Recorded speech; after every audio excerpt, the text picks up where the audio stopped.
¿Ya entró Sofi? Ya entró Sofi. Ah, bueno, seguimos entonces. Sí, Estamos en señora. versos 10 a 16. Y como vemos ahí empezando a leer la escritura, mas no todos obedecieron al Evangelio, pues Isaías dice, ¿quién ha creído a nuestro anuncio? ¿Sobre quién se ha manifestado el brazo de Jehová? No, ellos no creyeron. La fe es por el oír y el oír por la palabra de Dios, pero ellos no creyeron, no aceptaron el Evangelio, no hicieron caso al Evangelio. Eh, ellos, así se les predicara todo, no lo creyeron.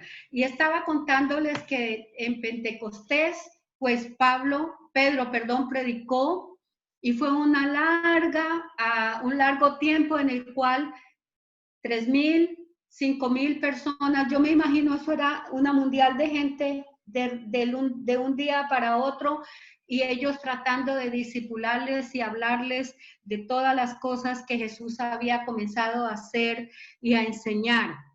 Y luego en el capítulo 9 Pablo se convierte y luego, ahí mismo él predica en Damasco y luego Pablo empieza sus viajes misioneros y en sus viajes misioneros va por todas partes predicando el evangelio. Pero una cosa muy interesante, si ustedes leen con cuidado en el libro de los Hechos, es que cada lugar donde Pablo iba, siempre iba primero a la sinagoga para buscar a los hermanos judíos y hablarles a los judíos primeramente, como lo dice en la propuesta del poder del evangelio en la tesis que está desarrollando, para que a ellos primeramente les lleve el mensaje del evangelio. Y muchas veces de ahí salió echado, otras veces lo persiguieron y al final ellos querían lincharlo, alguna vez lo tuvieron que bajar en un canasto por un muro, otra vez lo apedrearon y lo dieron por muerto. Muchas cosas sucedieron durante el tiempo de la predicación de Pablo del Evangelio en todos sus 4 viajes misioneros y casi siempre eran los judíos los que lo perseguían, casi siempre eran los judíos los que lo perseguían. Cuando él escribe a la iglesia de Colosas, en el capítulo 1 de los Colosenses, verso 23, dice, si en verdad permanecéis en la fe, bien cimentados y constantes, sin moveros de la esperanza del evangelio que habéis oído, escuchen esto, que fue proclamado a toda la creación debajo del cielo y del cual yo, Pablo, fui hecho ministro. O sea, que Pablo se había asegurado de que no había perdido un solo día de su vida en anunciar el evangelio y sobre todo en anunciarlo a los hermanos judíos. Por eso con tanta libertad él les llama aquí desobedientes. No habían creído al mensaje del Señor. Él les había dedicado su vida y su tiempo. Claro, él también fue el ministro a los gentiles, fue el predicador que Dios eligió para que llevara el evangelio a los gentiles y los gentiles respondieron. Por eso él le escribe esto a los colosenses. Pero cuando vemos los viajes misioneros de Pablo, él no predicó solo, él invita a muchas gentes que se van convirtiendo para ir haciendo equipos de evangelización. Tenemos a Silas, por ejemplo, a Bernabé, a Lucas, el médico, a Timoteo, a Tito, que convirtió en pastores y los dejó trabajando en iglesias precisas. Aquila y Priscila, un matrimonio que estuvo con él en muchos de sus viajes. Y muchos más, y si leen con cuidado el capítulo 16 de la epístola a los romanos, nos damos cuenta cuántas personas estaban involucradas en esta tarea de proclamar el evangelio. Entonces él les dice con toda autoridad, yo he ido a cada sinagoga, he ido a cada ciudad, he ido a cada pueblo, y les dice que toda creación debajo del cielo, del cual yo mismo soy hecho ministro, a todas partes había ido. Lo único que le faltaba era ir a Roma que ya tenía una iglesia cristiana y tenía gente que podía proclamar el evangelio, ir a España. Eso lo dice en el capítulo 15, otra vez en el capítulo 15 de Romanos. Si están leyendo toda la epístola, pues ya lo saben porque ya lo han leído. Pero si no, sigan leyendo hasta el final en el capítulo 16. Pero el capítulo 16 es una larga lista de colaboradores de Pablo. Así que Pablo les dice que ellos han recibido de muchas maneras el evangelio y no obedecieron. Y se cumple lo que dijo Isaías. ¿Quién ha creído a nuestro anuncio? No creyeron. El mensaje se lo pasaron por la faja, como dicen, ¿no? Y en 1:20, él les dice, ni siquiera por lo que la naturaleza misma nos muestra, han creído. El verso 17, así que la fe viene por el oír y el oír por la palabra de Dios. Podemos pasar. Y el 18, pues yo digo, ¿acaso nunca han oído? Ciertamente se han oído. Por toda la tierra ha salido su voz y hasta el extremo del mundo sus palabras. Así que lo que dice aquí en Colosenses ya estaba dicho en el Antiguo Testamento, que todos iban a oír el mensaje. Todos iban a oír el mensaje del Evangelio. Toda la tierra, en todas partes, se tenía por conocimiento la gloria de Dios. Y ni siquiera por el mensaje natural, por la ley natural habían creído, tampoco por los profetas, tampoco por la ley escrita que tantas verdades les enseña a creer, tampoco por la voz de Pablo. También crucificaron a Cristo y tampoco por la voz de Pablo y tampoco por la gente que les estaba anunciando el evangelio. Eran unos verdaderos desobedientes, muy desobedientes.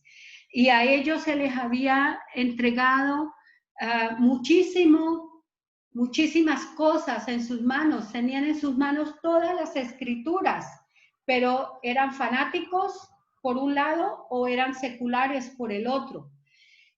Yo encontré en Isaías 65:11 un versículo que me impactó, porque allí dice, yo creo que lo voy a leer, Isaías 65:11.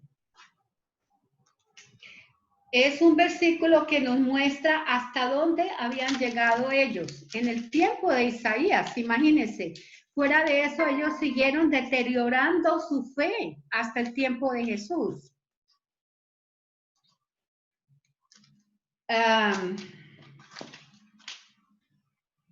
Dice la palabra, pero vosotros que abandonáis al Señor, que olvidáis mi santo monte, que ponéis mesa para la fortuna y que preparáis vino mezclado para el destino. En otras versiones dice para el Dios fortuna y el Dios destino.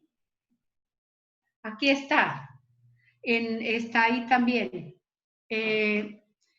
Habían olvidado al Señor.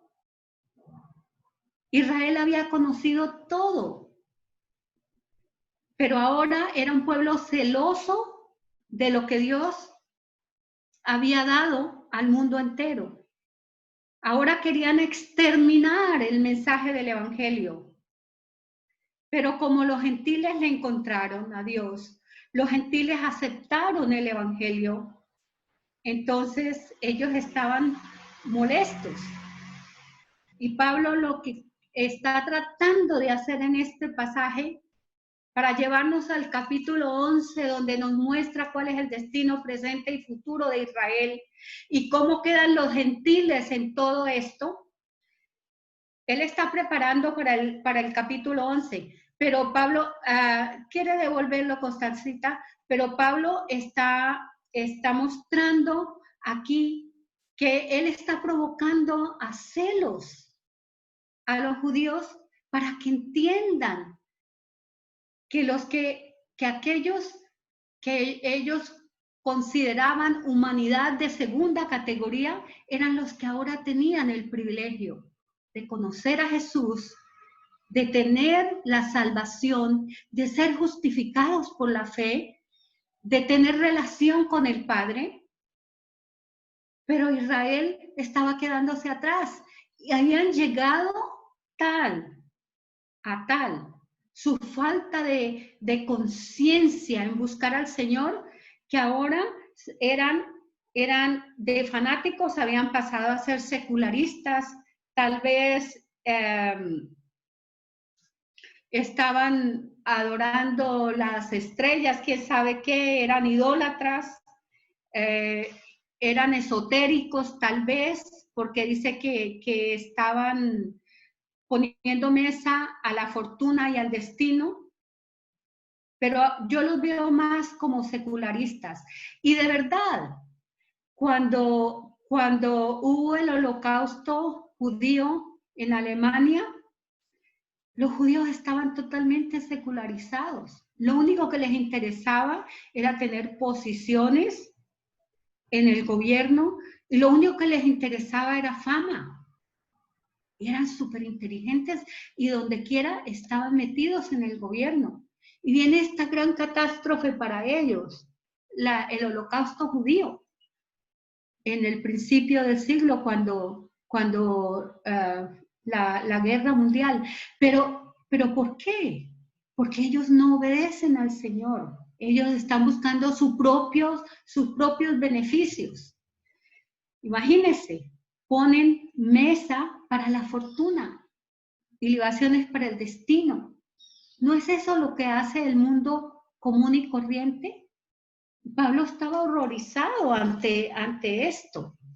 Él está desafiando aquí a los hermanos judíos a que miren que los judíos necesitan conocer el mensaje del Evangelio, el mensaje de Jesucristo, y que Dios no los ha abandonado. En el capítulo 11 nos muestra que tampoco las promesas que él hizo a Abraham, tampoco las borró. Esas siguen cumpliéndose en el mundo gentil, porque nosotros fuimos metidos, injertados en ellos, como dice el capítulo 11. Entonces, esto es, provocados a celos, provocados a ira, porque ellos no querían que otro conociera a Dios como ellos pretendían conocerle. Y ellos no sabían comunicar nada de la gloria de Dios, solamente comunicaban su legalismo y solamente comunicaban su falta de fe y solamente comunicaban su desesperanza al tener rabia con aquellos que habían conocido el mensaje del Evangelio y que eran gentiles, porque siempre tuvieron problemas con los gentiles. Ahora sí podemos terminar. Entonces, este capítulo 10 termina con una tónica triste, ¿no es cierto? Una nota de dolor y desilusión porque ellos no siguen el Evangelio.